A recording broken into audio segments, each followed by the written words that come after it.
Maybe you've heard the phrase, the worst first. It's been the unofficial policy of ICE as they perform raids, arrests, and deportations to try and rid this country of criminal illegal migrants. And with that, Border Czar Tom Homan saying that along with the ICE arrests being up, illegal border crossings are way down. Many of these arrests have been followed by deportations. ICE and the White House have been keeping the American people up to date on their response to the migrant problem through social media and others.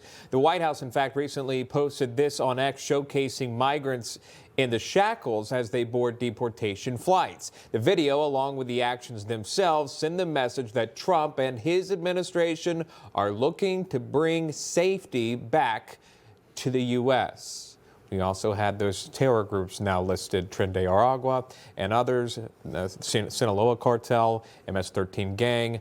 Those are now classified as terrorist organizations. So this is moving so rapidly. With that, we'll bring in Todd Rokita, the Attorney General of Indiana. AG, good to see you, and thanks so much for coming on. If you wanted to respond not just to the message that's being sent, but to the breaking news of labeling these cartels as terrorist organizations as promised by this administration. It's just so refreshing. And hi, guys. It's great to be with you again. President Trump and I both in Indiana were elected by large margins, right? The highest in Indiana history, actually. And part of that mission was to get rid of the scourge that are these illegal aliens, especially the worst first. And I hope we get to some others eventually. But yeah, those that are going to outright harm us, for sure. I mean, it's absolutely insane what was going on for the last 4 years.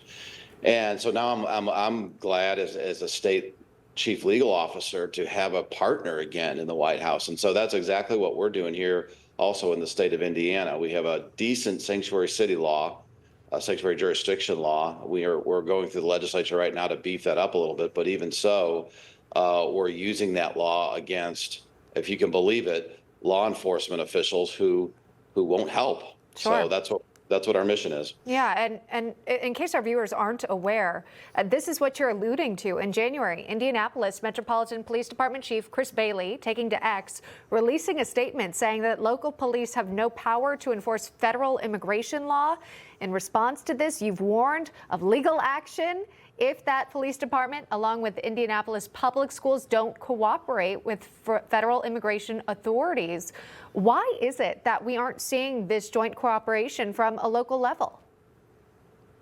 Well, I'll tell you, I've already sued 2 county sheriffs who outright refused to cooperate with ICE, who refused to honor ICE detainers, just letting illegal aliens go from their jails, knowing or could easily find out that ICE was interested in apprehending them. So I've already sued 2 jurisdictions in that regard. Now, with regard to the Indianapolis, there's room for some interpretation of what the police chief said. And it's probably the fact that he has to answer to a very liberal mayor, but so be it. He's still the chief law enforcement officer for the city of Indianapolis, and his words have weight, is my point. And so when you say things like the police chief did, that we're not going to cooperate with sweeps or anything else, that basically acts as a magnet for illegal alien criminals to come to the city of Indianapolis. And we don't need it. We don't want it. We're not going to tolerate it. So I've asked him to clarify his remarks.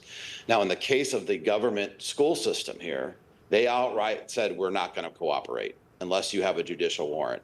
And that is clearly against Indiana law. And so we've asked them to change their policy outright.